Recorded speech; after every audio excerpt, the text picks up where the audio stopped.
राधे राधे गुरुजी। जी। मुझे आपसे ये पूछना था, जैसे कि आजकल के पेरेंट्स बोलते हैं कि जल्दी शादी कर लेना चाहिए इमोशनली, कि हमारी उम्र हो रही है, कल को हम रहे ना रहे तो आप मतलब जल्दी शादी कर लेनी चाहिए। तो मेरा कहना ये है कि उनकी बात माननी चाहिए मैं। आपके हिसाब से शादी कब करना चाहिए? मेरे कहने से तो जब तक हम इंडिपेंडेंट नहीं हो जाते, अपने पेरेंट्स के लिए कुछ करना लेते, तब तक हमें नहीं करना चाहिए शादी। लेकिन आजकल के लड़का लड़की तो 17 साल में लिव इन में रहने लग जाते हैं।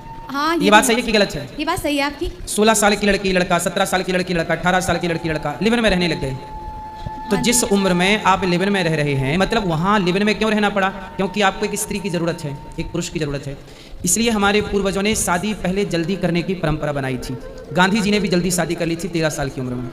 क्यों कर ली? क्योंकि जिस उम्र में आपको लिव इन में रहने की जरूरत पड़े तो हम कहते हैं भाई साहब शादी कर लो और पत्नी के साथ रहो। पराई औरत के संग रह के क्यों चरित्र बिगाड़ना है? पराई पुरुष के संग रह के क्यों चरित्र बिगाड़ना? आप बताओ, पढ़ी लिखी हो, चरित्र बिगाड़ के तरक्की करना चाहिए कि चरित्रवान होकर तरक्की करना चाहिए? आप बताओ। चरित्रवान होकर तरक्की करना चाहिए।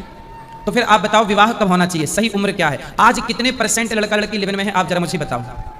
100 में से 80% तो है ना? तो इतने लोगों को कब विवाह कर लेना चाहिए? जरा मुझे बताओ आप। अगर इनको पहले ही जरूरत पड़ रही है तो इनको जल्दी शादी कर लेना चाहिए। किस उम्र में? जैसे 90-20। जिस उम्र में आपको लिव इन की आवश्यकता पड़ जाए तो लिव इन में रहने से बेहतर है कि विवाह करके पत्नी के साथ। अच्छा, लिव इन में ज्यादा बेहतर है कि विवाह के बाद पत्नी के साथ रहना? विवाह के साथ पत्नी के साथ। ये सही है ना? हाँ, लिव इन में रहना सही है आपके हिसाब से कि गलत है? गलत है ये तो। गलत है ना? हाँ। लिव इन से चरित्रहीनता फैल रही है। आप एग्री हैं? नो। किससे? हाँ, लिविंग से मतलब गलत हो रहा है बहुत। मतलब लिव इन से चरित्रहीनता फैल रही है, ये बात सही है? जनरेशन खराब हो रही है बहुत।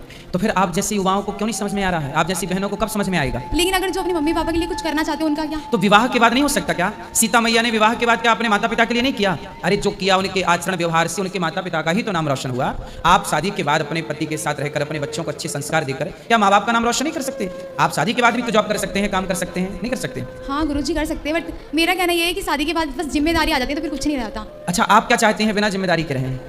मेरा मानना ये है कि मैं शादी से पहले कि अपनी मम्मी पापा के लिए कुछ करूं, फिर मैं 24 तक शादी करना चाहती हूँ। ठीक है, यदि आप लिव इन में नहीं रहती और यदि आप चरित्रवान हैं तब तो फिर कोई दिक्कत नहीं है। हाँ। ये बातें उनके लिए हैं कि जिन्हें लिव इन की नीड है, लिव इन की जरूरत है। उन्हें कह रहे हैं कि भाई लिव इन में रहने से अच्छा है, चरित्र बिगाड़ने से अच्छा है विवाह कर लो। पर जैसे आपको लिव इन की जरूरत नहीं है तो फिर आप अपना पैसे कमाओ, बिजनेस कर लो, जो भी करना है कर लो, और फिर जब सक्सेस हो जाओ, आपको जब लगे तब विवाह कर लेना। मतलब 2 विकल्प हैं। समझ में आ गई ना मेरी बात? लाइक करें और चैनल को सब्सक्राइब करें ताकि अगला वीडियो आप तक पहुंच सके।